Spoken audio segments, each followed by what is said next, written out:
Hello, good evening, and good welcome to Xbox Tavern's X-Pod Tavern episode 128th. I am Jamie, and this week it's just a wonderful twosome we've got because I've got special guest Pete with me. Special guest Pete, come on in. How are you? Hello, good evening, everyone. It's great to be back. How are you, Jamie? It's gone horribly wrong. I can't hear anything. Keep talking. I'll fix it. Hello? No? It was working 10 seconds ago. Right, hello. Yes, it is just a twosome tonight as the usual suspects of Dan and Ian Graham are away. Ian might join us halfway through for a special treat, but nothing is guaranteed. Hopefully Jamie has his sound back now. No, he's still fiddling with his toys. So, we all good, Jay? We're all good. Sorry, back Excellent. there. I couldn't hear the dubstep. Oh I thought it was just that. And then I was like, shit, I can't hear special guest Pete. No! Not 2 weeks in a row. Sorry, carry on talking. What were you saying? Sorry. I was just finished, so you're good. Oh, excellent. So welcome to Xbox Tavern's X-Pod Tavern, episode 128th on a Sunday evening, which will be in special guest Pete recording at 8 p.m. Yes! As we like to do each and every week. You can find us over on youtube.com/Xbox Tavern Official, which hopefully you're there watching right now. And if you're, hello. And if you're not listening to podcast episodes around the world, you can check us out. That'd be wonderful. Search for Xbox Tavern, Ask Jeeves, Bing, Google, or I don't know, Chat GPTs, maybe. I don't know. Ask whoever you like. Ask whoever you like. Ask your mum; she'll be able to direct you to us. Hey, little wink there for the kids. Right. Anyway, let's move on to the start of the show. Should we? Now I've caught my breath back after running for some headphones, and let's start with, as we like to do, Project Game Pass. What is Project Game Pass? I hear you say. Well, it's where we pick a game from Game Pass each and every month. We play it, we discuss it, we mostly rate and review it. However, this month's a little bit different. We're doing a FIFA 23 tournament. So all 6 of the regular and semi-regular hosts are competing in a epic battle to see who's the best FIFA player. Naturally, as you might guess if you've listened to even one episode of Xbox Tavern's X-Pod Tavern, I am doing shit. Utter shit. I've scored a few goals, got a few reds, but I haven't won a single game, as you'd expect. Special guest Pete, where are you up to so far? I have played yourself and Graham, currently sitting on 4 points. Did you want to tell the viewers and listeners about the unique way that we've kind of picked our teams? So we based it on our skills set. So as I understand, FIFA teams get rated from 1 to 5 stars. As I said, absolutely shite because I don't play it. So I got a 5-star team. Special guest Pete, what did you get? I got a 3-star team. And so I will regale the rest of the guys when they're here. But suffice to say, Graham got a 1-star team because he's the regular FIFA player and he's also the best one. And he's still managing to pull out some good victories. Although you two drew, I believe, the other day. Yeah, I beat Graham 2-2. Yeah, I'm very proud of that. Congratulations on your win. Thank you. That is considering he beat Dan, that is a win for me because exactly. I was. Years ago, obviously, I was an avid FIFA player, but this year, last few years, I'm more of a casual FIFA player, but I can still hold my own if I want to. You'll hold your own. I feel like we had a pretty good contest as well because I think I went 1-0 up, right? And I got you did get a bit excited here, and then you just. But actually, no. Then I learned how my players were playing, and I was like, oh, okay. So yeah, this is how you because I for people listening, I picked Parma, and I forgot that all Italian teams are just a bunch of old men. Because my goalkeeper is Gigi Buffon, World Cup winner of Italy, and he is currently 45. So you can imagine a 45-year-old trying to play football is obviously against prime Atletico Madrid. It might not go down too well, but it did. Yeah, so I had to adjust my play. Usually I'm someone who likes to play down the wing, bit of speed, but obviously because all my players are very slow, I had to try and be a bit more methodical with my planning on how to attack. Because you said that yourself, didn't you, Jay? You said you noticed the play patterns. So even a FIFA rookie like yourself, you noticed how, I think you said Graham just kind of bombarded you, and then you got me, who was a bit more methodical, and Dan. Yeah. Between the people I've played, everybody had a different style. Like you said, you were passing the ball around a lot more, whereas Graham was trying to do, is it finesse or tricks? Or I don't know, something, trying to not show off, but like trying to use what I imagine he normally uses when he got a decent team, but with one of the worst teams in the game. And then Dan was just brute force. He was just like punting it left, right, and centre. And my style, red cards all the way round. Well, me and you did draw 1-1 with red cards, so I'm happy with that as well. I was very disappointed in that. I tried my utmost to get more. Once I got that third goal against you, I was like, do you know what? I'm going to get a red card. And I did. Just absolutely outrageous. So far I've played you, I've played Graham, and Dan, and I've lost all 3 games. Again, that's to be expected. I'm yet to play Ian. He's to be honest, out. If we go by the Xbox Tavern, if we go by the league table that I just currently did points-wise, Graham currently sits top on 7 points because he's 1, 2, drawn 1. You got myself and Dan sitting there on 4 points. You're actually 4th out of 6th because you've played a game, and Ross and Ian are kind of just in the bin at the moment because they haven't bothered. Yeah, so because they're not taking part. You are currently better than Ross at FIFA, and you know what? Ross plays FIFA every day like Graham, so that's an accomplishment. I feel like we need to. Maybe we should just stop it there. I mean, I'll take 4th. I'm happy. I'll take 4th, I'm happy with that. Yeah. We'll let Graham have the victory. He's obviously going to get anyway, and then I'll just slide in 4th and beat Ian and Ross. That's nice. Yeah. So I will play them too at some point. We might be joined by special guest Ian later on, but did Dan? I know obviously we played the matches on Twitch. Did Dan or anyone download the video to put them on the YouTube channel, or they just out there? I believe they've got the videos. I think they're going to do some sort of like highlights reel rather than just putting the whole matches up there. But that's obviously going to have to wait until they got perhaps all of the games or more of the games. I'm not sure. And Ross has been very busy elsewhere in his real life, doing lots of cycling and wonderful things like that lately. So he hasn't had much time. And Daniel's, I believe, in Portugal at the minute or somewhere like that, sunning himself. Like he does his wife know? I think he told her he's popping out to get some milk, and he just popped on a plane. So once all the games are played and stuff, we'll have some highlights and some clips up on youtube.com/Xbox Tavern Official, where you can go and watch all of my wonderful red cards and all of the goals that scored against me. And so far, they are numerous.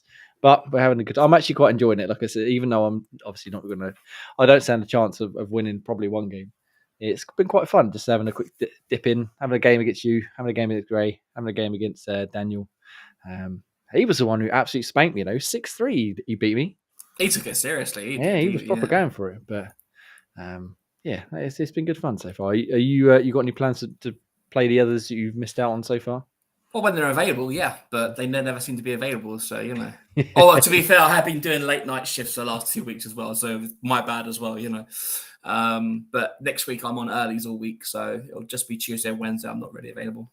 Fair enough. That's fair. So we'll get some more games played. Like I said, the highlights will go up on YouTube, and then the overall winner will be crowned before the end of the month. And then I think we've got another game picked for September, but I can't remember what it is at this point. I'm sure there's some other game coming. Is it that StarCraft?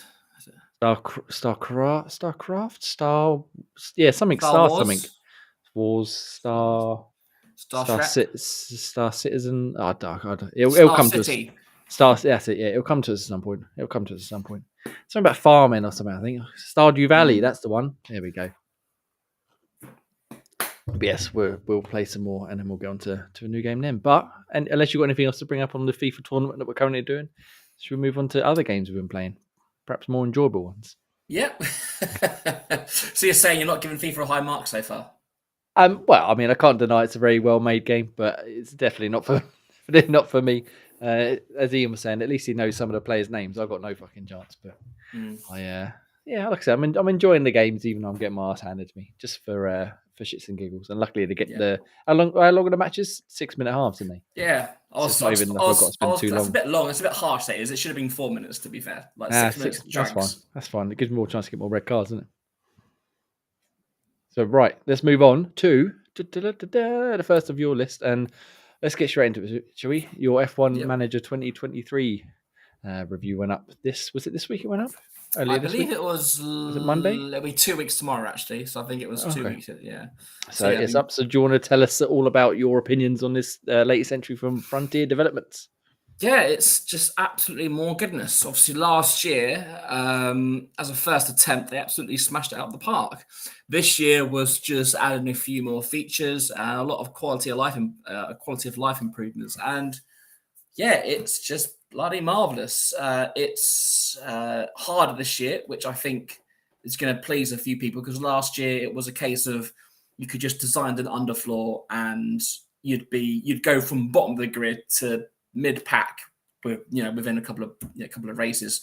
Whereas, and if you just did some research throughout the season, then you'd basically be the top team by season 2. Even you're a small team like Williams, it was a bit unrealistic. Whereas this year, I did a full season with McLaren, who start off as like the, I think, 8th best team or 9th best team on the grid, and I struggled my way through the season. And even though I did lots of research, I tried to mimic what I would have done last year, to see if you got the same kind of outcome. And it turns out that it's not as easy just to kind of blow the field away. I finished the year as the 7th best team out of 10, and when I got to the first race season of season 2, I was still the 7th best team. So obviously, it's not the same formula again, which is obviously what you like to see. And what I will say about Frontier, actually, they have actually listened to the community and the community feedback. So every time they bring updates out, it's all based on feedback from the community and through their kind of like forums and stuff, which is great to see, because often devs, they bring out a roadmap and they think they know what's best, whereas these guys are actually listening when they say, do you know what? This is too easy. That's too hard. That's not really a thing. That's not working. And then they'll patch it. And then something else, which is coming later, I believe, in either the late August update or early September, that you'll be able to actually change teams at the end of the season. That was kind of the one major thing that was lacking last year, where you kind of had to be the same team throughout one kind of 10-year save. Yeah. Whereas when the next big update comes out, you'll be able to kind of potentially switch teams at the end of the year, depending on how well you've done with your current team. And I'm assuming, again, I know even less about F1 than I do football, that's something that happens in the real world, I guess. So once you finish the season, you can adjust teams. Like obviously the drivers move around, but yeah, there is not as often as like a football manager, but you'll.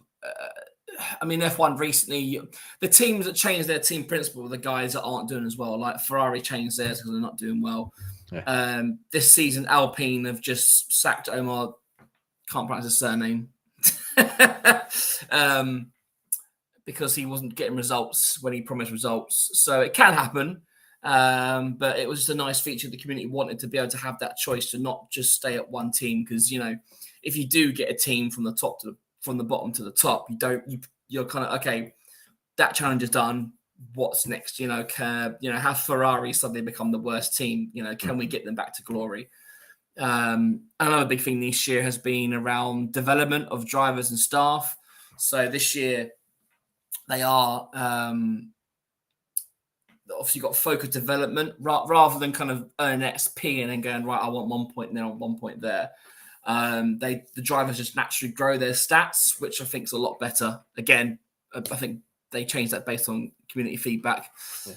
Yeah. It's just more bloody goodness. And I think Ian's already here.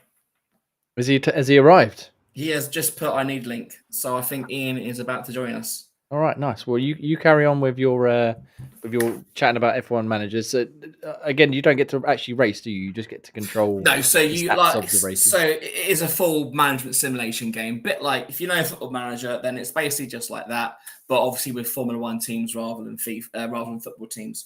And it's very, very detailed. Like I said, last year I was actually kind of a bit like, oh my god, look how much detail there is around this,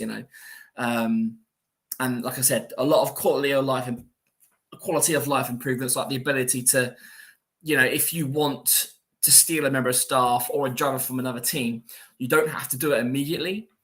Yeah. You can actually do it at the end of the season.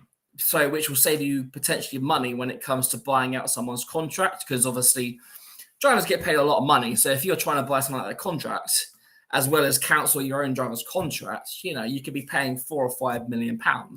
Whereas if you wait to the end of the season, you could pay nothing. And this year, money it's a lot kind of harder to manage it. Last year, in a Formula One, there's something called a cost cap, where Formula One teams can only spend a certain amount per year to try and make it a more level playing field. And last year, you would get, despite spending millions, you would get nowhere near it. But I've already seen loads of people in the community having actually overspent the wage, The cost cap, sorry, Ian, you put me off there. We're joined by 1.5 million amount Ian. Hello, Ian. Say hello, and then Pete carry on with his thought.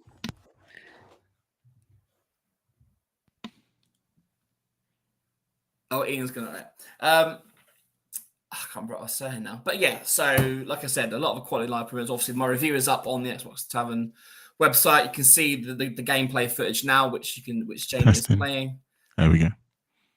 There we go. Ian's in. Nothing like a technical wonder kid, eh? When we started. You'd have thought I work in IT, eh? Yeah. And the frontier of obviously, they've got a history of these type of games where they've done like I've got no words today. Zoo Tycoon. What has happened? What is happening? And a Jurassic World one as well. Jurassic Evolution. Some great management sim games out there, and once again they just smash us out the park. Nice. So you're enjoying it. You gave it a 9.5, if I'm not mistaken. Yeah, because it's just going to be another game that I'm going to be addicted to for a whole year till next year comes out. Nice. And obviously, you're playing on console. Yep. Can you use mouse and keyboard, or are you just given another controller? I haven't tried it, but I imagine you can. Obviously, it is PC compatible through Steam or the Xbox Marketplace. Yeah. But you don't feel like you're missing out because obviously with management games, it's much easier to play with mouse and keyboard. But I don't know if you can pause the video, but you can see there are so many buttons that you can press just to kind of make it feel natural, so you're not just constantly because. The one big thing about Football Manager on console is it is just awful to try and navigate. It's just such a pain in the backside. Whereas this, it's just so good, and it's easy to just do what you want basically. I suppose as you said, they've got lots of experience with like football and Football Manager, Zoo Tycoon and Jurassic World and stuff. So they've sort of mastered the art of getting the shortcuts down and the different hotkeys and stuff like that on the controller. So. Nice. Any more thoughts on F1 Manager then, special guest Pete? No, I know Ian's loving it as well because obviously he's been able to play it through the game share feature. So I've played it, and of course I've 1000G'd it already. Naturally. Is this one of the ones you set to autoplay for yourself? No, this is not the one I did, but it's very easy because I was just Red Bull, but surprisingly they weren't as overpowered as I thought they would be. Yeah. Like halfway through this season, I actually start playing properly. I know, right? Ian actually had to put some input into a game to get the achievements. He couldn't just choose it. Couldn't automate a game. But I did your strategy of I did underfloor to start with, and that kind of helped me through. And then I think chassis overpowered this year. Chassis, I did that was chassis and rear wing. Yeah, I think rear wing did quite a lot for me as well, and that kind of kept me towards the front. Maybe 5-6 races, I was like the third best team. Yeah. Eventually, then a couple of my developments came through, and I got back to the top for the last 5-6 races. So so development is obviously a key feature, and obviously if you don't develop, then you're like Ian just said, you get left behind. Even if you're Red Bull, and they're the best team on the grid. Now, I did the second season because I had to do for the last team. I had to get to like the design center. Yeah, I got them about halfway through the second season. No, about 3/4 of the second season. Where did I get up to? Yeah. Where there was summer break. So so Spa, kind of Spa, isn't it? Yeah. So I did like summer break kind of, and that's why I got my last achievement. And I was like the third best team, but all the top 4 or 5 teams were like all like similar. Aston Martin was the best. Then it was Alpine. Then it was Ferrari. Then it was me. Wow. And then Mercedes were just behind me. But all of us, like the top 10, there was always us 5 in the qualifying 3. And it's always, the 10 was always going for the win, which is quite cool. Most times it was Aston Martin that won it. Yeah. Did you bin off Perez? I did bin off Perez for George Russell straight away. That's the first thing I did. Bin off Perez. It's like, I couldn't afford to bin off Verstappen. It's like, no, I need the achievement. He's probably one of the better races. So I kept Russell. Who did you get in? Oh, you took Russell in. Nice. Did Russell, yeah. So it was Verstappen and Russell. Verstappen won the championship by like 70-80 points. The constructors was a lot closer. That's closer than real life. Yeah, constructors was a lot closer. Constructors was like 30 points. I think it went down to like the second to last race. So what you're saying is Jamie should play F1 Manager 23. He should. No, That's a very nice. That's a very nice consideration there, Ian. But I think playing a game of FIFA is like my limit for stepping outside my comfort zone at the minute. Let alone Come trying on, to do Jamie. any management Sports, games. sports, Jamie. The Sports. Get management you playing things. NFL soon as well when that season starts next month. I don't mind a bit of NFL. I play a bit of NHL maybe, but not a bit of basketball. But yeah, cool. So F1 Manager, like I said, Pete's reviews that I'll put up on the screen there, but you can go and read it properly on XboxTavern.com. And It's there's lots of surprisingly other. fun. Like Pete said, like I know I kind of rushed it a bit with being Red Bull and stuff, but I actually really enjoyed it. So that's surprising. I didn't really have much time to sabotage Verstappen as I wanted to, but Are you gonna see yourself going back to play it like for fun now that you've 1000G'd it or you moved on and forget about it? on. No, I might do what when Pete says the update comes where you can change teams. That'd be quite fun to kind of see what it's like. Yeah. And I have who have I got coming in? I've got 2 new drivers coming in. Who did I buy? I think I bought Norris and some random rookie. Pedro What's his Diniz. name? Pedro Diniz. No. Yeah, Porsche was. No, it was Mick Schumacher. Porsche's my reserve driver. Mick Schumacher. He was on the 3. He was like, I'll get you in. Very nice. Very nice. Nice. Well, we'll keep us updated, especially because Pete, as and when you appear on the Xbox Tavern, which we record every Sunday at 8 p.m. Ish. Nice. I just had to get another one and get Ian in there, get him warmed up. I'm gonna jump into my game quickly, and then we can get Ian onto his competition update. I'm sure we've got one. And this week I've been playing the game I couldn't talk about last week, a game called Marble Blast Ultra. Ooh. Bloody wonderful. So I don't know if you guys ever played a game called Marble Blast. I forget. Sorry, it's Marble It Up Ultra, and it was Marble Blast Ultra was the 360 game.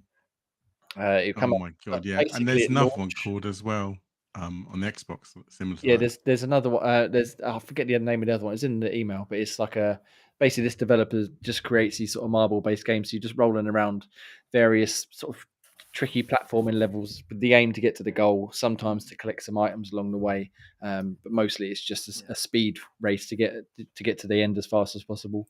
Obviously things start off really easy, and by the time you get to the last set of levels, which I think there's 6 main worlds which have about 12 levels each, and then there's those are bonus levels. But the last level on the 6th world, fuck me, that is a ball ache and a half.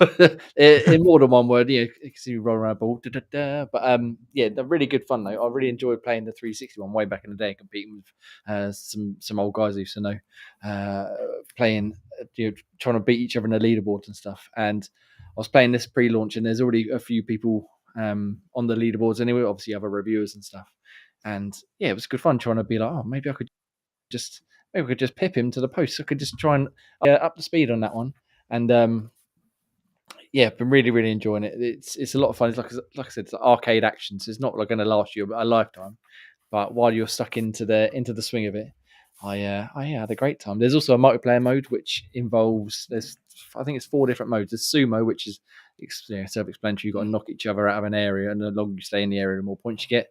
There's zombie, which is like Halo's infection mode, where as you're rolling around, you hit the other players and they turn into a zombie, and then you basically convert a whole team of humans to a whole team of zombies, or a whole team, non-zombie balls to a whole team of zombie balls. And there's one, it's called Gem War, where you're just collecting the gems, as fast as possible. You can play solo or in teams.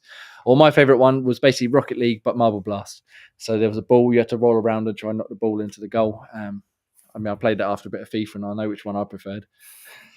You'd be proud. My son started playing Rocket League. Good lad. My best friend is playing some Rocket League. Good lad. I have to play with him sometime. Please don't be as sarcastic as you are to him, though. You can do it. You're better than your dad. Probably is. But yeah, no, I really enjoyed Marble Blast. Marble It Up Ultra. It came out the other day. It's not too expensive, I don't think, but what you get for it, like I said, there's well over 60, 70 levels, and the challenge of trying to get the high score, and that was the fastest time, I should say, is it proper sucked me in. I've sort of fallen off of high score and time attack stuff in recent years, but this one really got me going back. I was replaying levels over and over again, trying to shave off a few seconds or a few milliseconds. And there was one level which was called, I think it's called Mobius Strip. It's in my review, but it's basically reminds me of like an F-Zero level. You're just going forwards as fast as you possibly can, but it sort of loops round on itself. And yeah, I must have spent about 45 minutes trying to get the fastest time on that level because it was so much fun just bombing it as fast as possible, picking up the speed boost, like just slightly navigating through the obstacles in the way. Yeah, that was a wonderful level. That's the kind of stuff. Last game that had you hooked like that sounds like it was what Trials, was it? Trials Fusion or Yeah, Trials? it's got sort of an element of Trials where you sort of you get to the end, you think, "Fuck! If I'd just taken that one corner faster or one jump slightly landed better, I would have got a bit of a faster time." You should try Trackmania. Trackmania is just like that. Yeah, Like I get said those last week or the week before, whatever it was. I definitely need to play some Trackmania again because they don't grab me very often, like I said, anymore. But when they do, they proper grab me, and I was like, yes, I'm loving this. So I highly recommend go and check out Marble. It does look good, but I don't think it'll ever beat the OG Marble Madness from the NES days. Marble Madness. Yes, it's sort of come a long way since that sort of thing. Really, really, really good, especially if you played that 360 one. It's like going back 20 years. I felt like a young man again, if only for a few hours, and then I was back to not being able to work technology and falling asleep at 4 p.m. Right, Ian. Hi. You're here. Welcome. Sorry, we've got 1.5 million man Ian. He's joined us. He was a bit late to the party. Where have you been? What have you been doing? I've been around, waiting for food, and never came. And was like, well, I'm going to do the podcast because food hasn't come. Outrageous. I'll eat after the podcast instead now. Fair enough. Well, when you've not been eating, I assume you still in the competition. Did you make it? Yes, so semi-finals this week. We've kind of given up on semi-finals now because life, and I went up to North, and I don't want to play any more games anymore. Oh, fair enough. So you've got no hope. You're not going to sort of try and cram in another few hours after the podcast tonight. No, God no. No, I'm looking forward to going to bed at a normal time. Going to the Science Museum tomorrow. I'm doing your recommendation. Are you going to go check out the what's it called, the Power Up? Power Up. Yeah. The Science Museum in London. Yeah, I think we're going to go next weekend, possibly. Yeah, we were talking to my wife earlier on, but if you're not familiar, Power Up is at the Science Museum in London. It's got like a video game exhibition. It looks pretty cool. I think it's like a tenner or so to get in. But yeah, £10 to get in. £9. Yeah, then there's loads of stuff to go and play. There's a 16-player Halo ring, which they've set up for people to just jump on and have a game against each other. There's arcades, there's VR, stuff like that. So, I mean, they haven't sponsored us or anything or given us any sort of incentive. No incentive. It does look good. Tickets, though, but if you it does look really good. Yeah, so if you're in London going to Science Museum, go check that one out. So, have you been playing anything you want to talk about then, Ian, or should we go back to Speak? No, so I've got a couple of games I've actually started. So, I'm not sure if you heard, but recently got Shadow dropped. That was Quake 2. Oh, you've been playing Quake? I haven't even started it yet. Yeah, it's a Quake 2. I jumped in that straight away day one. I thought, God, that's a classic old school game. I thought, definitely give it a go. And yeah, it's just basically as you are when you're playing that fucking killing badass bad guys. Again, it's a very confusing game, but then I figured out like maybe after level 2 or 3, you can use a compass. That tells you exactly where to go. That does help a lot. Keep spamming the Q button to go that way, and you just follow the like green marker. And that does help you to kind of navigate the levels because there's so many different you obviously have to go for like certain areas, and obviously it loads up the next area like back and forth. So if you don't know where you're going, it's just like go to this bit, and it gives you. And there's no real any wording of where you need to go. So the compass does help a lot. So were you playing on PC then rather than console? Yeah, PC. Yeah, I got my PC out. PC's in front of me. Yeah. So yeah, I was playing PC. I think just kind of remember classic FPS like that. I was just purely mouse and keyboard then, so I thought let's do it back to mouse and keyboard days, and yeah, had quite a lot of fun with it. Nice. Towards the end, I was getting a bit stuck as well. So again, like you say, just with the kind of the way the compass works, and you can kind of backtrack a bit and get some of the better weapons and stuff. That does help. So you can like kind of you're not always forced to. You're not always forced to keep going forward. You can go back on yourself and kind of kill more enemies to get some more ammo and stuff and find some secret areas. So, yeah, how long does this one take to complete? Oh, it didn't take that long. It takes a couple of hours. So what about the 1000G? I did the one night. Oh yeah, 1000G one night afterwards. Once you complete it, once you can turn on God mode and just smash through all the other stuff. And then some of the other levels you'd have to do you'd have to do all of it because there's a couple of DLC games. You don't need to do all of that. You can just do the final level to get that achievement. So yeah, I think once you've activated God mode, makes it obviously you don't die, so it's easy. Very nice. Yeah, I've been very keen to jump back into this because, like I said last week, I think it's one of the first PC games I actually got a computer that was capable of running it, and it's the game it sort of come with it. It's been a long time since I played it though, because it also came with Quake 4 as like a bonus disc on the 360. But I only played a little bit then because I wanted to play Quake 4, which was awesome. So yeah, I'm looking forward to playing that one again. But yes, I think maybe we should try some multiplayer. I've never tried the multiplayer in Quake 2. I never done the multiplayer either. So still got installed. So I'm definitely keen for trying. I know Graham wasn't keen because he would get smacked, but after the FIFA experience, I think he needs a good kicking. Graham deserves a kill spanking. Yeah. Love you, really, Graham. I should have said he's not here. He's away on holiday, and Scottish Gruff is been a busy man, like I said, so he's not with us either. But they'll return very, very shortly. So Quake 2. Pete, you got any interest in checking out Quake 2? Probably not. No. I didn't expect so. I thought I'd ask. It's an FPS game, so no. Yeah, but it's a very good, very fast, and very hectic FPS game. Yeah. Again, it does look good. I do love the gore and stuff, but it's just not very fast paced. You're constantly. It's not like you can just. Yeah, I'm not a fast paced gamer. I'm very slow and methodical. I don't like the. I have to have some time to stop and think about what I'm doing. No, they should just constantly bouncing around like fucking strafe shooting and jumping and shooting and jumping and fucking backpedaling and everything. Right out my fucking. That's why I was mouse and keyboard it, because I was like, I mean, I could do it for like one level, but if it's like all the way through, then I wouldn't survive. Oh no, it's constant backpedaling, strafe shooting, jumping and shooting, trying not to get much damage hit. And obviously, if you get too much damage, you backtrack, get some armor, get some health, and then go forward again and try and kill him. Yeah. Yes, so nice. Yeah, so I'd like to play some of that. I definitely want to play some in single player at the very least, because I wanted to play the original Quake, and I played maybe 3 or 4 levels and stopped. So I need to get back to that as well. But I love a bit of Quake. I do love a bit of Quake, even though I haven't properly played them in years. But nice. Quake 2 is finally out. Shadow dropped. I don't think there was much else from QuakeCon, was there, that they released or revealed too much information. I don't remember seeing too much. Everyone's in smiling. Pete's no, I'm not interested at all. So no idea. So I was wearing the ferries for a second. Right. Nice. Let's go back to Special Guest Pete then. And a game that you can take your time in is a little one called Football Manager. You've been playing a bit of Football Manager, have you? No. Oh, I'm surprised you went for that one. Yeah, no, this is just a continuation of the online save I've been playing with Stuart and Gary. We are probably a third of the way through season 3 now.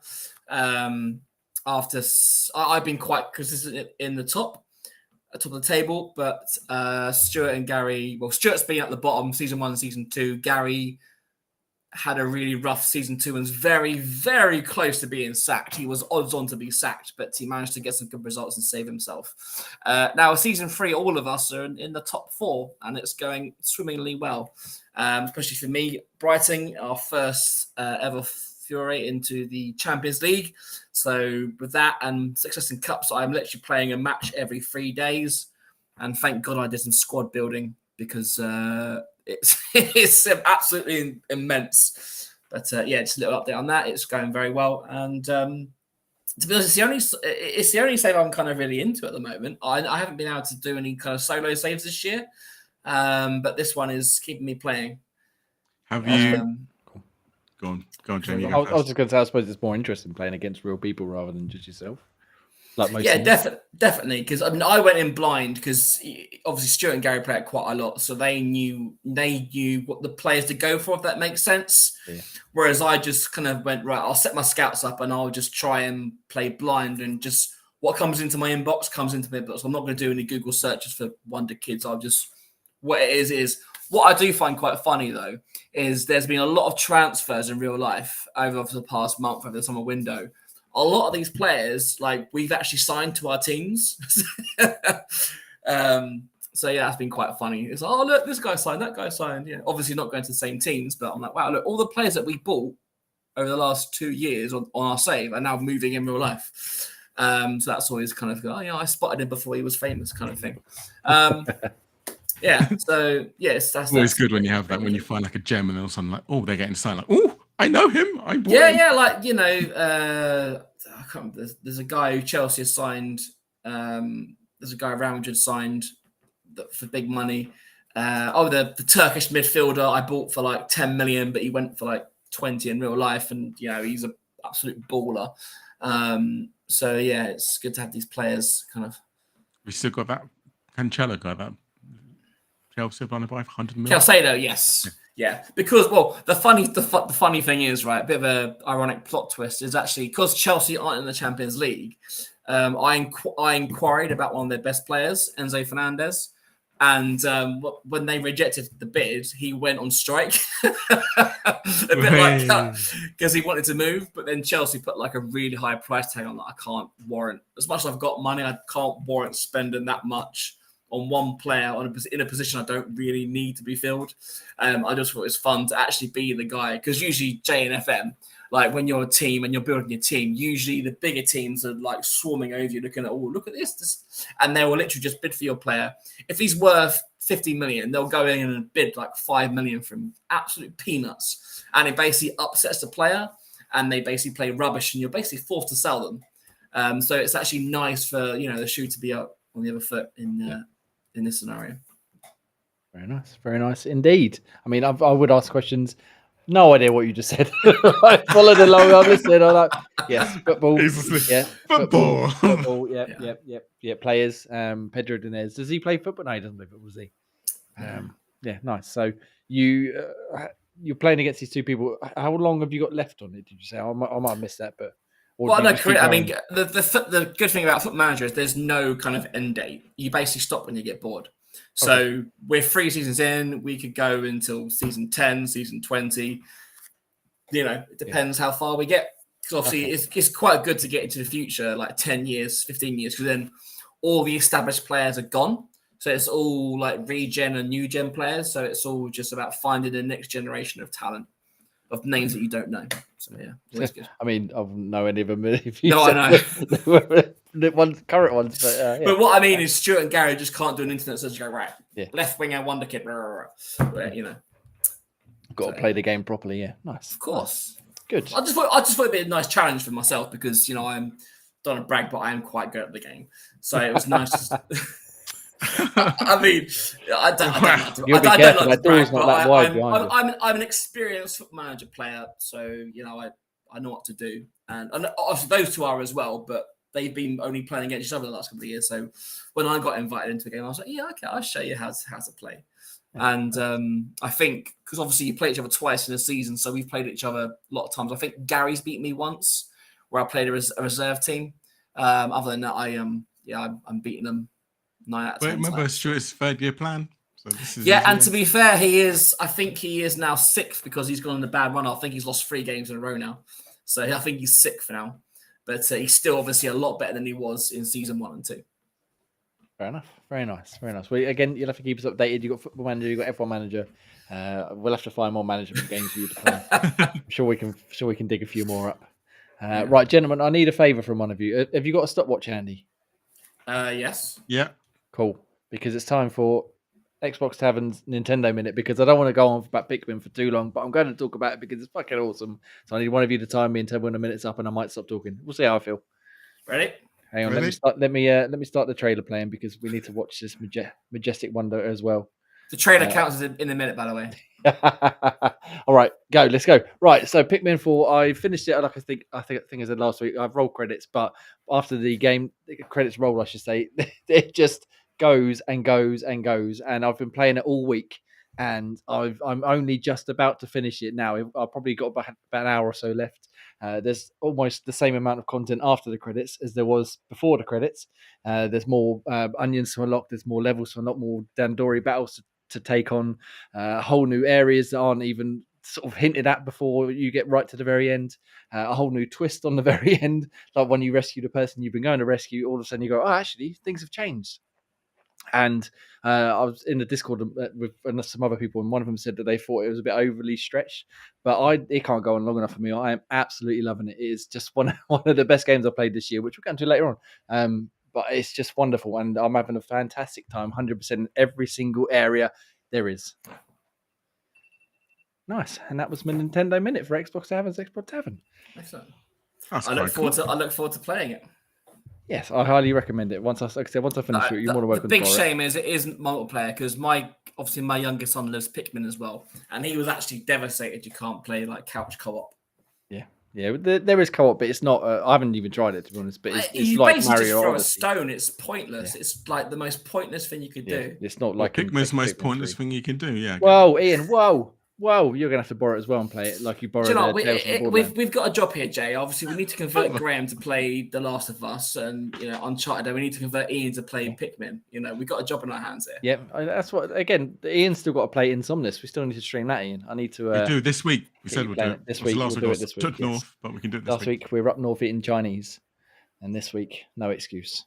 No excuse. No, we definitely do this week. Yes, right. Ian, have you got any other games you've been playing in this week? I have, yes. So because I like to play Project Game Pass games later on, and because it's leaving Game Pass, I was playing a bit more Midnight Fight Express. Oh yes, I believe Daniel reviewed this for us, right? Yeah, well, he did. I'm not sure if he did. Yeah, he might have. But because it's leaving Game Pass soon, and because I already bought Death Stranding, I thought, well, fuck it, I could do Midnight Fight Express because I want to get through it. So I've been playing a lot of that as well. And how are you finding it? Do you know what? I find it more fun this time around than I did last time around. I think because now I'm more on the later levels and it's a bit more fast paced, and I've remembered how to do combos and stuff, and it feels like it's more fluid. Will I ever get S rank on all the levels, and will I bother kind of trying all the things? I think no, definitely not. I think will I complete the game before it leaves Game Pass? Probably, yeah. But yeah, I think I'm doing one of my class Pete's favorites of really just skipping all the dialogue and not really paying attention to it. I know Pete loves to do that. You got so I have no idea what the story is. All I'm doing is beating people up. I mean, to be fair, some games the story is there just as a added extra. So I haven't played the game, so I won't judge. No, but again, it's just like a good old fashioned beat 'em up. Judging by. It's like Streets of Rage. You don't play Streets of Rage you don't play Streets of Rage for the story, do you? You play it like this. I'm taking one look at that and I'm thinking that's not a story-based game. That's like you said, it's click through, beat people up, click through the next bit. And again, every level they introduce new characters, but really it's just this guy has a sword. This girl has a hammer. Now this guy has a gun, but you can disarm him. It's like, okay, yeah, it's all standard. So they keep introducing new characters each level, which is kind of cool and a bit more gimmicky. And obviously they have it gimmicky per area. So like say you go and fight in a diner and there's loads of like waitresses and chefs. Then you go on the road and it's like guys on motorbikes and stuff. So again, they try and introduce different people each time, but reality is just a gimmick to have more skins in the game, which I guess is good because it's not your generic who you've got to kill every time. So it's different. It's good fun. And sorry, I don't know if I missed it. How far did you say you are through this time? I'm probably like halfway to 3/4 through the level. Have you completed it or not? No, I only got, I don't even know, I want to say 20 levels in maybe, and I found it too repetitive. It didn't really. And that's the one thing I was about to say is literally what you just said. It gets to the point where it gets very repetitive. Even though they introduce new characters, it does get repetitive because it literally is combo. Press Y to kind of do a disarm, then you press LB to shoot, and then combo again. So yeah, after a while it does get very repetitive. I think we spoke about when it come out, and I think if we could have played it in co-op, I probably would have stuck with it. But something like this, like even Streets of Rage, as much as I love Streets of Rage, I'd much rather play it with someone. God, yes, you're right. This game will fit so well if it was, like you say, even if it was just couch co-op or at least online two of you. Yeah, just 2 players would be fine. I mean, 4 players would be great, but 2 players would be perfect just to jump around and beat the shit out of people together rather than just doing it on your own over and over and over again. Yeah. No, you're right. That's definitely a good way to put it. Yeah. But you know what? It's leaving Game Pass. I thought, let's give it another go. Let's keep trying to play a bit and see how far I can get. I'm about maybe, I think about 2/3 of the way through. Trying to look at the list. So yeah. Couple more levels to go, I think, and then I'm probably done. So, yeah, fair enough. And especially because Pizza, did you say you tried it? Or no, I haven't tried it. No, it's decent enough, but like you said, Ian, it just gets repetitive far too quickly. But yeah, cool. Right. Anything else? Anyone else been playing this week? Especially because Pete, you got Unravel 2 on your list. Yeah, I just mentioned to one of my sons about playing it, and we've been playing it through this week. We just completed chapter 5 of 7, and it's a really good game actually. It's on Game Pass. Obviously, if you've subscribed to Ultimate, obviously you'll be able to play it through EA Play, and it's just a very good game, a very good co-op game. I've been obviously, I know my sons both like playing like Minecraft and Roblox and Fortnite, but obviously I wanted to try and get their kind of juices flowing. So I kind of suggested a game like Unravel 2, and they're nagging me every 5 minutes they play it. So I must have got through to them. How are they finding sort of the challenge? Are they be able to do it on their own much, or are you having to sort of jump in? So yeah, I'm basically just letting. So I'm playing with George first. I've done the majority of it through with George, and I am just letting him try and figure out first before. Well, obviously I'm trying to figure out at the same time. But yeah, I'm letting him be the main kind of person who kind of solves the puddles, and then obviously I step in if he's starts to struggle a bit, or he goes, oh yeah, do you think we could look at YouTube? No, we do this by ourselves. Have either of you two played this one? Yes, I have. Yeah. So Brilliant. do you remember the level where you've got a dangle from your partner and you've got to navigate the kind of the hot plates? If you obviously swing it, you can swing into hot plates, and you got to dangle down, you got to dangle up and down, and that kind of thing. Yeah. So that took more than I would want to admit to figure out, but I was like, oh, that's what you got to do. And then of course, I'm pranking George, just swinging a bit too fast to kind of get him burned. Yeah. I find it such good fun co-op wise, because like you say, couch co-op. It's brilliant. I feel like if you do it, you can do it single player, but it doesn't give that same gravitas, same kind of appeal. Yeah, no, definitely. It's very much, especially when you can sabotage someone, where obviously if they're hanging from you, and you can just if you press the L trigger, well, if you're hanging and you press L trigger, they can't move. Yeah. So when they go to swing them back and forth. when he goes to jump and I press it, he's like, damn it, I fell down. Because obviously what's very good about this is actually the checkpoints are actually very good in this game. So you hardly lose any progress if you kind of end up dying or having to restart from the checkpoint. So the checkpoint system is really good. And then, like I say, they do it like before a major puzzle. So if you fuck up the puzzle, you just back. Yeah, and my sons are 10 and 8, and they're both very much enjoying it. So for anyone with younger kids out there for a game to play together or by themselves, then I would recommend Unravel 2. Yeah, that's very good. I haven't played number 1. I'm sure it's as good, but obviously I haven't played number 1. Number 1's good. One's good, but it's certainly single player. Yeah, 2 is good because of the co-op aspect. As you said about checkpoints, I forgot I reviewed this one for xboxtavern.com, which I got up on the screen now, and it literally says checkpoints are generous too, never losing you more than a few seconds of progress. What score did you give it? Let's see if you're insulting or not. Let's scroll down, shall we? Let's go. I'm going to guess 8.2. I'm going to guess. I'll go a bit high, 8.3. Well, obviously, I'm going 8.7. I should have stuck with my first. I call shenanigans. This was one of when did this come out? This was. It's been out a fair few years. Yeah, that game was shadow dropped, wasn't it? Yeah, E3. Yeah, it was one of the reviews when this came out. Probably the first. No. I don't think I was at this point. But yeah, about a year or so after I started writing for Xbox Tavern, this was one of the reviews. And yeah, I had a great time. And like I said, I played with my kids as well.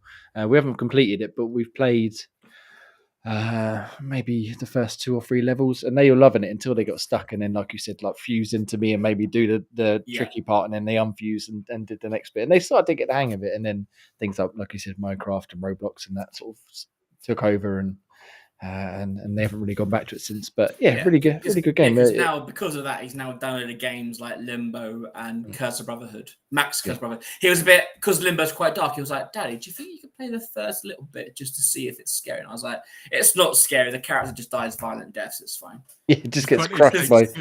Maybe that would be a good one. Limbo, sorry? It Takes Two might be a good one to play with. Yes, that's gonna. Yeah, I'm gonna check that out as well. Yeah. That Max of the Curse of Brotherhood is really good though. I enjoyed it. It is fantastic. That was one of the first games that came out for Xbox, wasn't it? Yeah. And I played that when I got my Xbox One, and I thoroughly enjoyed that one. Nice. So a bit of Unravel 2 via Game Pass, EA Play via Game Pass, etc., like that. Ian, you got anything else you've been playing this week? Only a game, probably the worst game I've ever played in my life. Actually, no, that's a stretch. A really bad game. You've been playing Language of Love again. Who's Your Daddy? And what does he do? Who's Your Daddy? Let's just say it's a very strange game, but because it had achievements in it, I needed to kind of mop it up. It's one where you got to stop your kid from dying or something. Yep. So one of you's a baby, one of you's a daddy. Yeah. And as a dad, you got to keep the baby alive, and as a baby, you got to kill yourself. and it's just a very bizarre game. Yeah. I mean, it sounds odd. Let me just let me From find some. From what I've seen, there's some very unique ways for you to try and kill yourself as well. Yeah, you can kind of drown yourself in the toilet. You can drink loads of bleach. You put a fork in a socket, can you? From what I've seen. Yeah, fork in a socket. Yeah, you can drown yourself. You can drown the whole house, flood the whole house. That's always a fun way to do that. So yeah, you put a plug in this drain and then flood your whole house. This is just the first gameplay. I'll have to get this guy's name up because I feel bad putting him up here without getting his name. But this is his gameplay, I imagine. Let's skip forward a little bit, shall we? It's very much in there, but yeah, you can put yourself baby in the oven. Why is there a baby in the oven? That's how you can kill yourself. So if you put yourself in the oven, you die. Yes, it's the weirdest game ever. So strange, like. And is this on Xbox you've got to kind or of on keep PC? Yourself. Xbox and Xbox. I'm not it's sure on Game PC. Pass, right? Yes, no, it's not Game Pass, but it's like. Say this can't surely be on Game Pass. No, it's like I think it was £3-4 I paid for it. I think in the official figures it's like £8, but I think it's always on sale. Yeah. I think they give you like an hour trial as well, so you can try it for an hour, which is what we're doing. Like we're doing.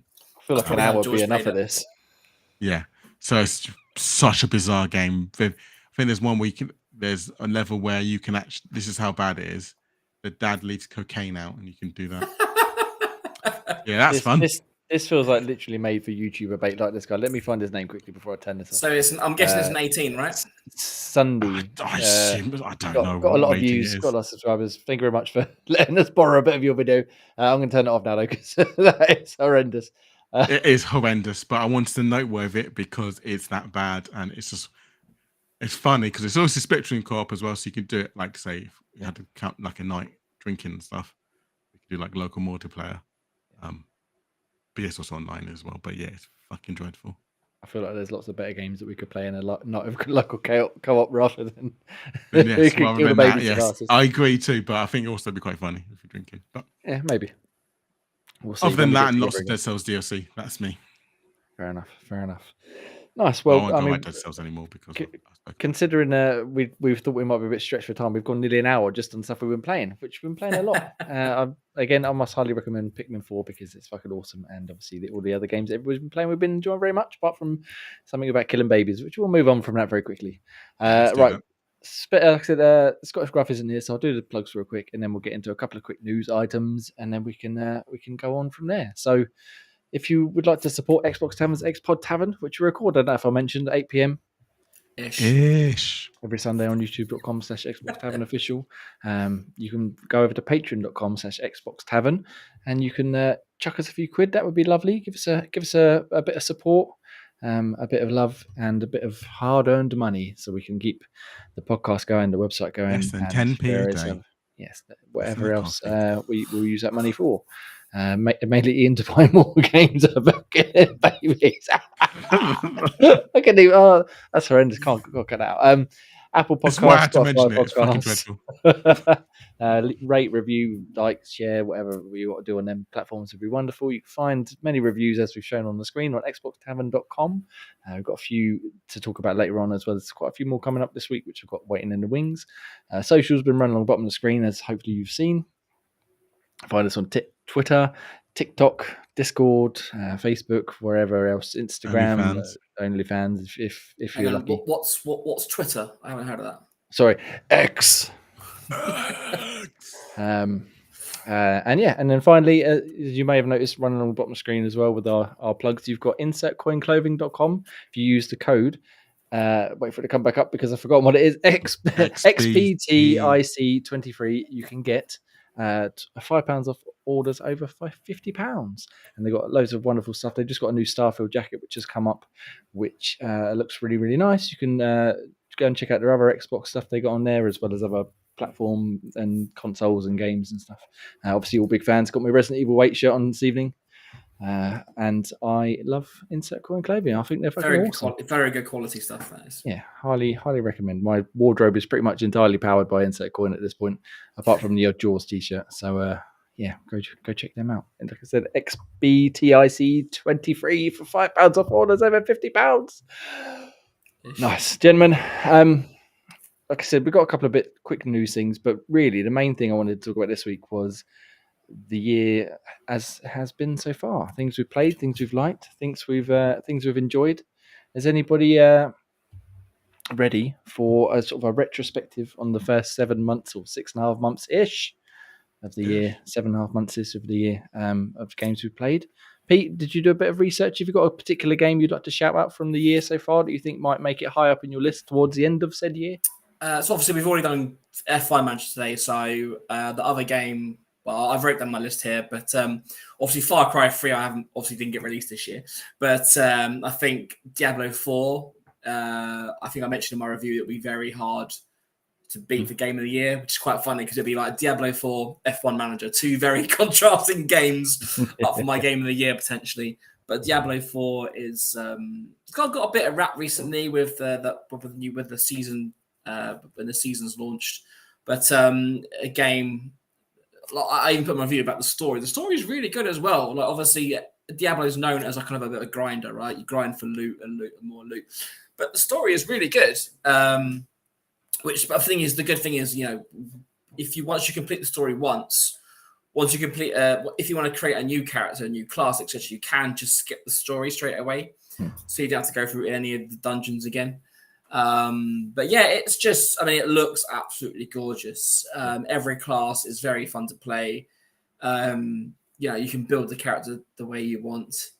It's a super fun game. It's very, very good. Nice.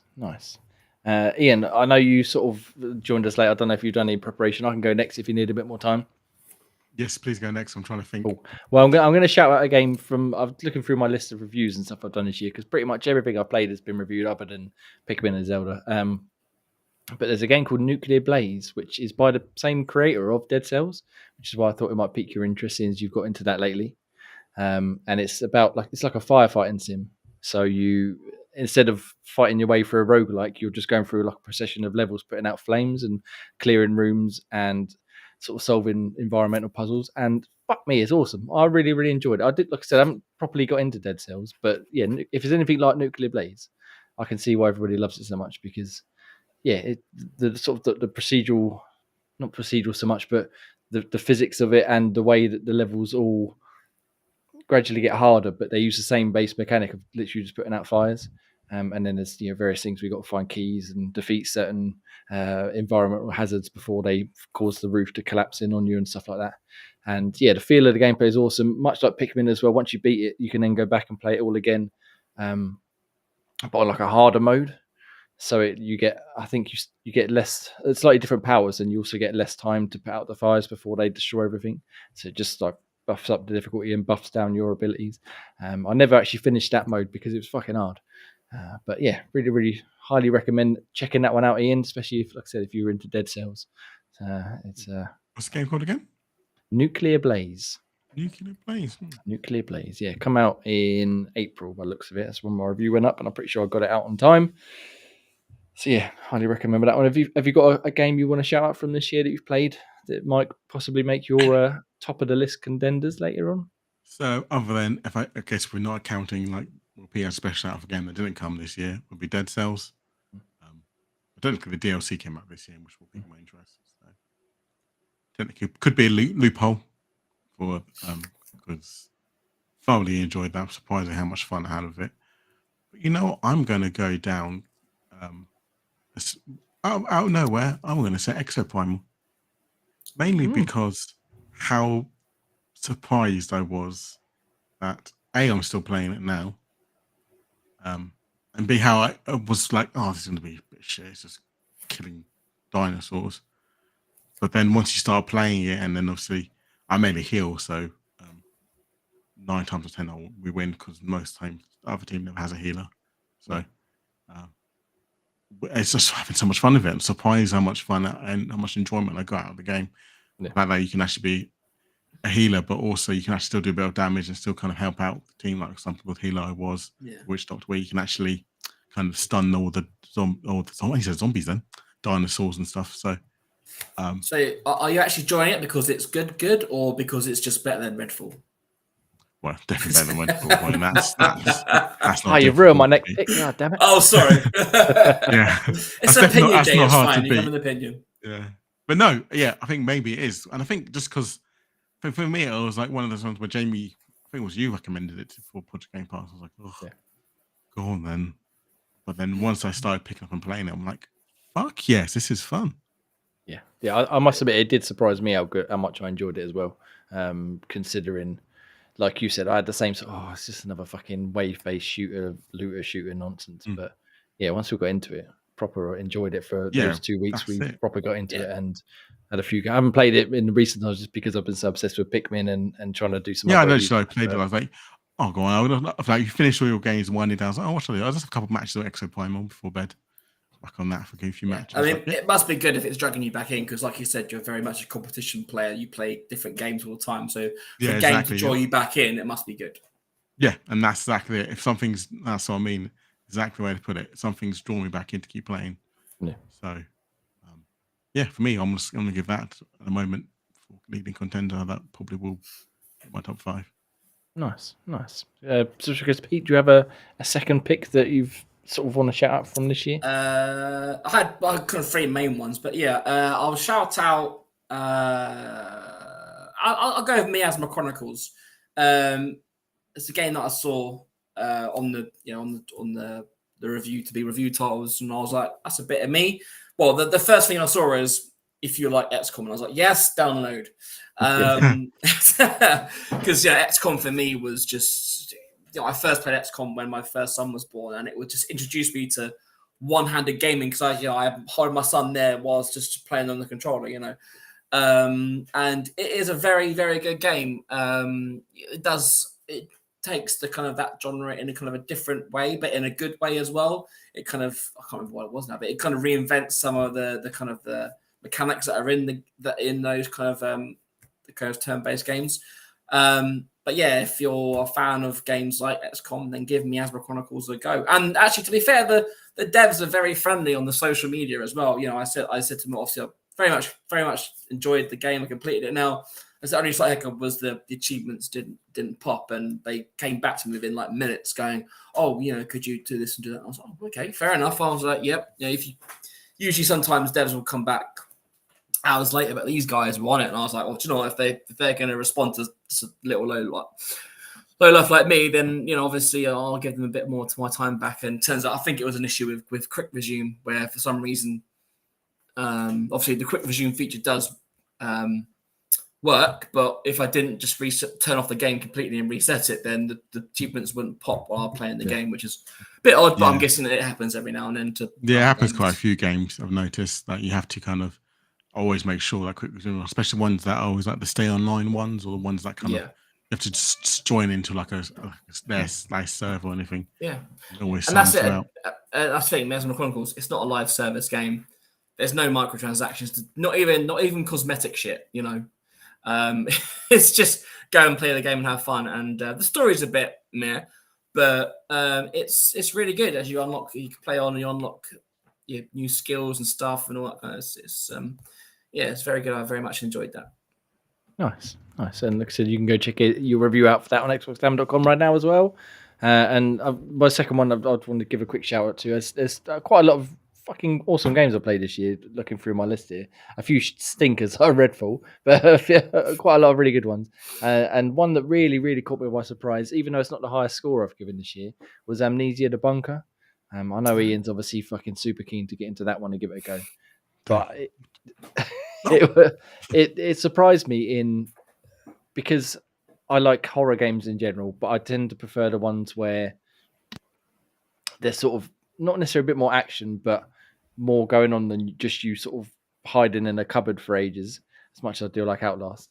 But this, with its twist on there just being one enemy ever present following you around the entire area, rather than having to fight many enemies or having to go to different areas and fight, gradually getting harder and harder enemies.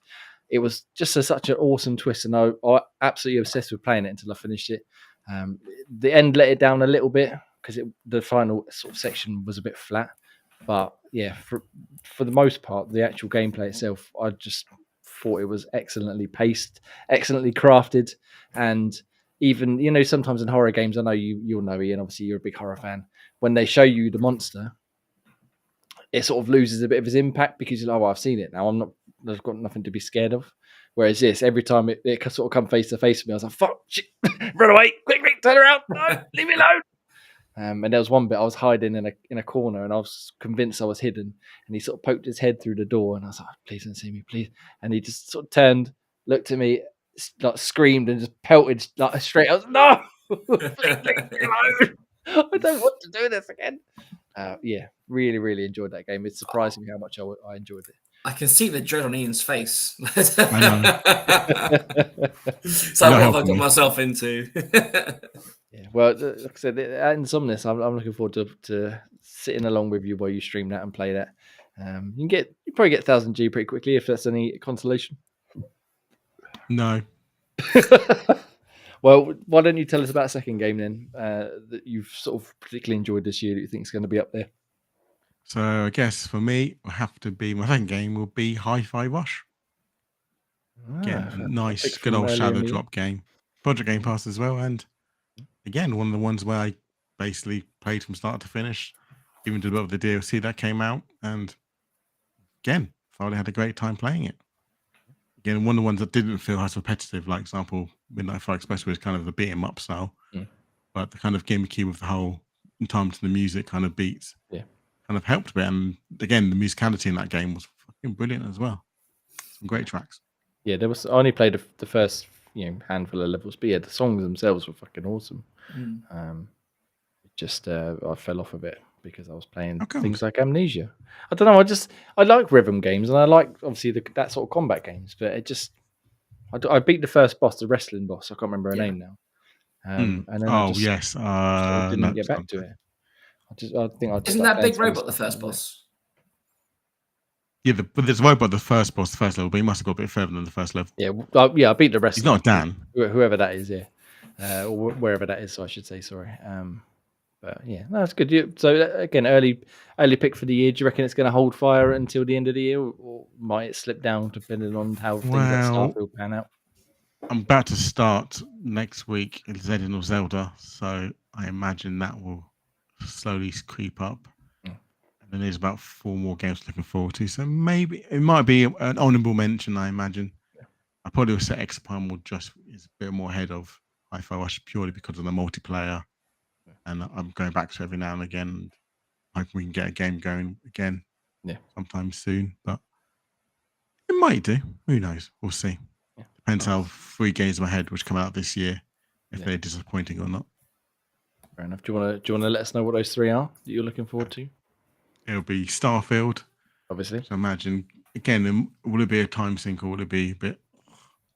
Because I asked again, after a while, will it be a bit more monotonous? New Assassin's Creed. Yeah. And I guess if it counts, Pokemon DLC. Fair enough. So plenty of big games there you're looking forward to then. And yourself, any you're looking for? Oh, Pete. Go on, especially because Pete, you got anything you're sort of looking forward to? You think might knock out the 2 you've mentioned so far? The only 2 that could possibly do that is there's only really 2 more games I'm looking forward to this year, and that's Mortal Kombat 1, just a continuation of the story that they made in 10 and 11. And the graphics look super good. Like, they look proper good. And the new kind of teammate combo looks quite interesting and quite interesting, I should say. Yeah. And the second one, it's not a new game, but obviously they're doing that Metal Gear collection. And I'm looking forward to that. Yes. I'm looking forward to that as well. Yeah. Is that Game Pass or not? Do we know? It's Konami, so I very much know. I don't think so. I'm pretty sure if it's going to go anywhere, I'd imagine it'd go PS Plus, but you never know. You never know. They put some. I think they put Metal Gear 2 and 3, the HD collection, on Game Pass at one point. So maybe we'll get this one. I really want to play the first one. Alan Wake 2. That's the other one I was thinking. Alan Wake 2. Do you know what? Yes. Ed, the latest. I don't know if you're a magazine reader, Ian, but the latest Edge came out yesterday or the day before, and it's got a massive cover story on Alan Wake 2. I've only read the first couple of paragraphs, but yeah, it looks like there's lots of very interesting information in there. I was thinking, what other ones coming out? I was looking at a quick list. Yes, October Alan Wake 2. That's definitely going to be top 5. Can't wait for that. I must admit, I'm quite interested in checking this one out. I've got a couple. I've got Trine 5, A Clockwork Conspiracy, which is out at the end of this month. I fucking love the Trine games. And that sort of snuck up on me. I didn't realize it was coming out quite so soon. So I think that might have a good shot of getting up top of the list. Obviously Starfield. And I'm sort of struggling to think. I know there's many other games beyond that. Maybe Forza. I'm really looking forward to Forza. No, I'm joking. Cricket 24. Yeah. That's I was what going I'm to looking say, I forward was like, who is this? The main ones that sort of jump out to me, like I said, obviously out in the next couple of weeks, Starfield and Trine 5. Really love the Trine series. I don't know if you guys have played it. I'm sure I've asked you about it before, but yeah, fucking awesome games. to. Yeah, Fine, nice. no. Nice sort of look back on the year that we've had. Obviously, Xbox hasn't really released too many sort of big bangers this year. As we said, Redfall shit the bed. There was another one that I'm sort of struggling to think of the names of them now. I'm sure Well, there it's is another. Hi-Fi that Rush was was a bit- that one, wasn't Yeah, it? obviously, Hi-Fi Rush was a top tier one. Then Redfall Mhm. sort of knocked it down about a 55 pegs. I just don't know how and- they got that so wrong. That's I just that would be an interesting sort of retrospective from someone like people make games or no clip or someone to talk to Bethesda and see just how bad that went, because obviously the whole I mean there's lots of stories from around when it came out, but I don't know how they whiffed that quite so hard. might pick up Stray as well. That's again, did that count? That came out evidently for Xbox. Yeah, it's only just come out on Xbox in it, which we've got one of our guys checking that one out for review as well, so we can expect on xboxtavern.com. But unless someone else got anything else they really want to shout out, we can do a couple of very, very quick news things, and then There we'll move on. was one game I'm pretty surprised you missed out, Jay. That's our friends at Wales Interactive with 10 dates. Of course. That was a very surprisingly good game. What's that cunt's name? Bash, Bash. That was it. Bash. played by Sam Buchanan. Sam Bukaki. What? Sam Buchanan. It like the thing is, you'll look at it from the outside, it's just a dating sim, but honestly, it's almost like a puzzle game of trying to get to the end with each individual character. It's so much fun. Yeah, I've done all the women. I've done all the men, as in been playing as a girl.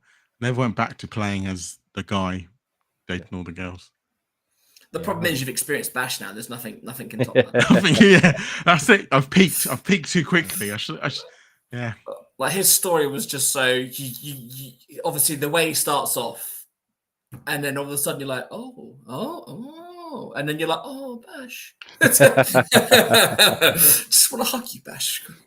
Yeah. Well, I mean, keep an eye on Xbox Tavern's YouTube channel, Xbox Tavern, YouTube.com/Xbox Tavern official. We may very well have a bit of a conversation about Wales Interactive going up, hopefully very soon, if we can get our ducks in a row. Where we'll talk about some more games than just 10 dates, because they've done loads of great games, obviously, as we've discussed many times on this podcast. And yes, also we should really mention again one game we all really do like, and that is Dark Pictures. They got a new one coming out soon, haven't they? They do indeed in October. Oh, what's it called? It's the space station one, isn't it? Yeah. I can't think of the name of it now. In space, not in space. Space Invaders. Jeeves. Dark Pictures. Directive 8020 by the looks of it. I think that's the one, isn't it? What were we saying? Is that the one? I believe so. Yes. But yes. I'm looking forward to that. That again, we love them here, so the Dark Pictures. I was actually thinking the other day about going back and playing Devil in Me again, because I've only played that through twice, I think. I think I did once on my own and once with Special Guest Pete. So yeah, I'd like I to did it once. play through that again. I thought Devil Me was brilliant because it felt the most realist.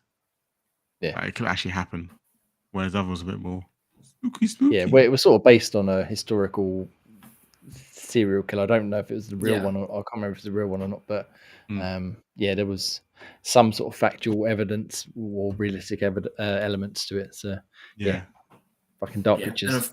Did that come out before or after The Quarry?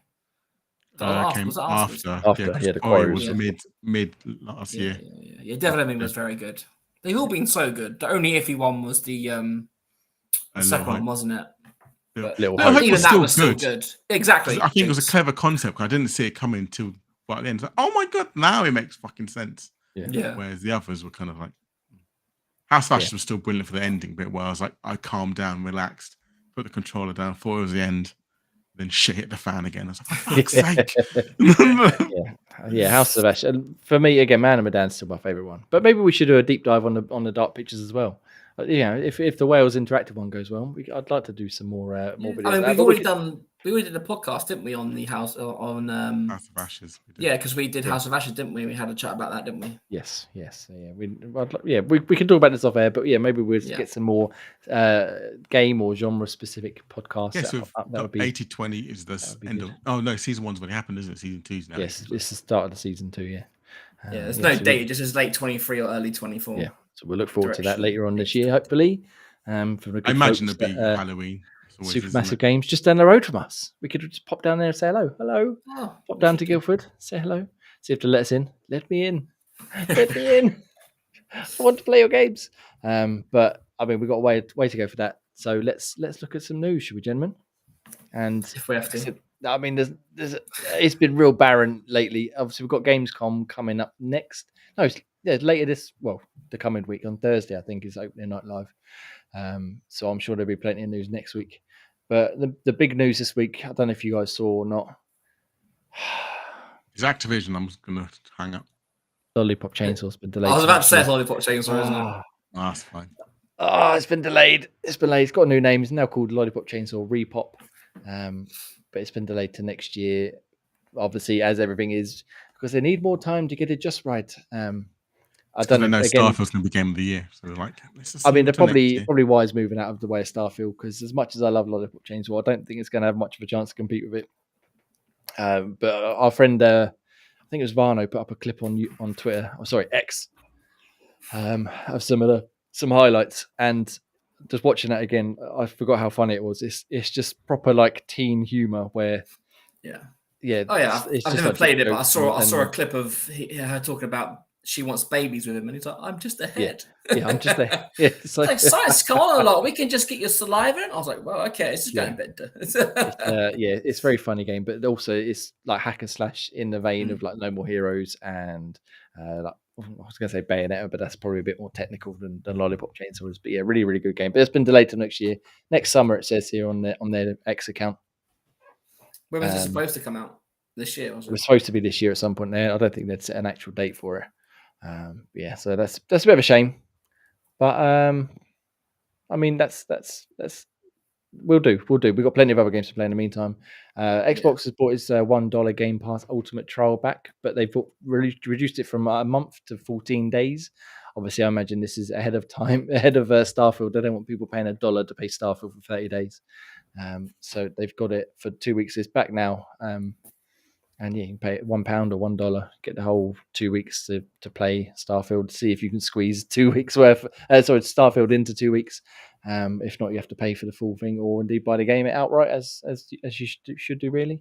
So yeah, I mean, obviously no good to us, but anyone out there still on the fence of the best deal in gaming? Hashtag best deal in gaming, all that stuff. Best deal. Everyone should be on it by now. Everyone should be on it by now, especially in. I think they bring the family plan soon. That's probably why they're doing it. Yeah, I do wonder. Again, Gamescom is this upcoming week. I do wonder if they might announce anything there. But then we said that last year, and nothing happened of it, and they've obviously just taken it away from the trial countries, the regions. So. Yeah, they've been doing a little bit of kind of less consumer-friendly things recently, haven't they? Obviously, they did the Game Pass 14 days, and the Microsoft Awards, obviously, it's now like 1,000 rather than 2,000 points. So maybe they're scaling back a little bit on the. Yeah, they seem to reward someone can be banned. I mean, they still do great stuff, obviously, but when they take things away, it feels a bit yeah, they. I mean, they seem to have knocked things down across the board, but maybe they're trying to recoup the $69 billion they're spending on some. They were very clever, because I was going to help Dan out do his rewards for the week, and it was like signing 3 days in a row, but it knew Dan was out of the country, so it was like, nope, you're not allowed to do this. Yeah, they're definitely cracking down on that, as we found out, which was a long time coming. But we don't need to get into that right now. Speaking of Activision Blizzard, it looks like the Modern Warfare 3's beta will come to PlayStation first, despite obviously the Activision Microsoft acquisition and all that sort of nonsense. According to an Arabic trader, it says here on VGC, the public beta will be first available to PlayStation users. I think they've had like deals with PlayStation for 5-6 years at this point to do this sort of thing, which is, I guess, why they're very keen for it not to go away, because then it's obviously not going to happen anymore. But yeah, if you're interested in playing Modern Warfare 3 early for some reason, if if you haven't already played it 50 years ago when it came out on the 360, then you have to have a PlayStation console, PlayStation 5, PlayStation 4. And then Xbox players will get it later on. And then the final sort of big, more relevant news, I should say, to us is that Stalker 2 looks like it could still be released this year, according to distributor listing. This is again on BGC. This is going to be shown at Gamescom next week with Xbox booth. I think it's their big title they've got showing off. But yeah, according to Andrew Marmo, who's a VGC contributor, distributor PlayOn has updated its listing for Stalker 2 with the release date of December 1st. I mean, it's usually they have sort of placeholders, they say here, but December 1st is quite a specific date because it's not like the end of the month or the end of the year. So we could still see it this year. I know Ross is very excited about it. I'm very interested in this. Ian, Pete, are you interested in Stalker 2 at all? No, not my cup of tea, unfortunately. I don't think I've seen Stalker 1. So Stalker 1 was a proper hardcore like FPS, almost like survival sim back on the PC. Who knows, 15 years ago. I've got it and I've played some of it, but I never got very far because I never had a particularly good PC to play it.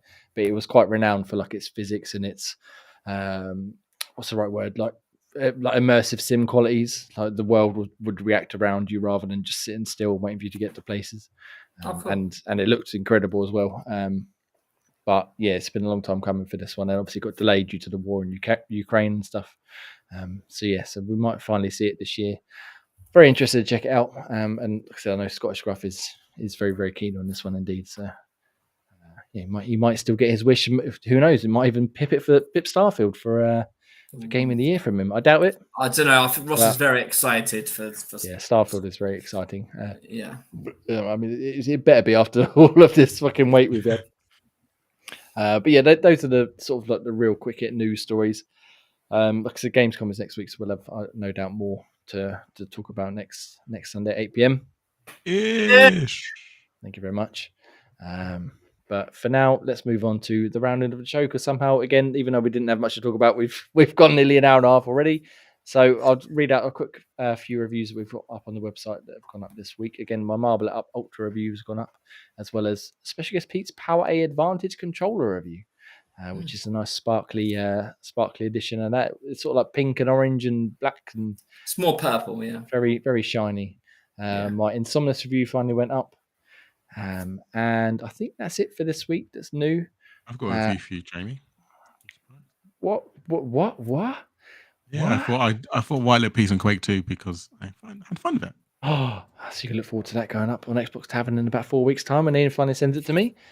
We've got, like I said, we've got plenty of other reviews going up this week. That a couple I need to write, and a couple that I've got sort of waiting in the wings from some of the other guys on the team. So you can look forward to them. We'll share them on the socials, the X, and the Instagrams and all that stuff when as and when the time comes. But Pete, do you want to fill in for Scottish Gruff and tell us games coming to Game Pass this month? I will, yes. So games coming. So of course we have in August we have already had the release of Celeste and Broforce Forever released on the 1st and 8th of August respectively. Coming on the 15th is Everspace 2 on consoles. On the 18th of August, we've got the Texas Chainsaw Massacre on both console and PC. And then August 29th, we have Seas of Stars, which has only been confirmed for console. Stars. So, Ian with the Resident Evil reference. Go on, Ian. Nice. That's what we've got to play Resident Evil 3 now, Ian. Sorry. But before we start playing Resident Evil 3, can you tell us about things that are leaving Game Pass? Break my heart.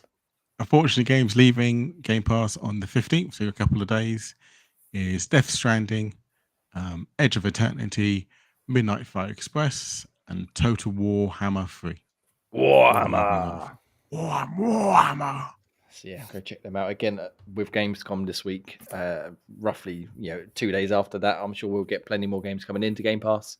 But we can go check it out. As for Games with Gold, the final month, I believe this is still going on, although it doesn't look like it's been updated. We can pick up Veil, Shadow of the Crown, Nettle Drift and Blue Fire. Oh, thank you very much. Thank you. I just suddenly panicked. I was like, that's not right. I can't find the right ones. Do you want to repeat them for me? Because I didn't quite hear that. Yeah, in Inertial Drift, Blue Fire, and When the Past Comes Around. All three of them are currently available.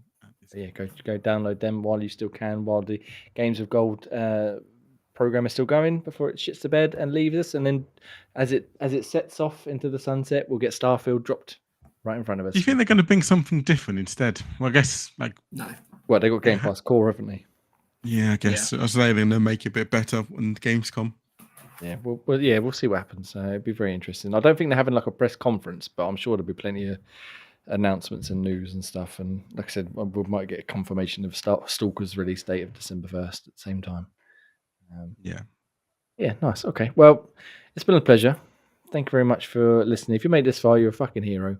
I mean, you've sat through a lot of waffling and a lot of wonderful talk about games that aren't on Xbox, but mostly games that are on Xbox, including a little bit of a retrospective to the year gone. And we still got plenty of games coming out. Of course, we've got Season's Greetings coming out, which is a Lake Edition /DLC/ sequel. I'm not sure quite what it is, but I'm going to play it. It's going to be awesome.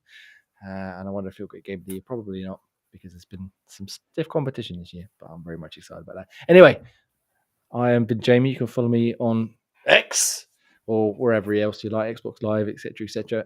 ENXan. You can find special guest Pete at Peter Kinch. Oh, look at that! the delayed plug. Good. And Ian, Million Man Ian. You can find me at Nutty Ray.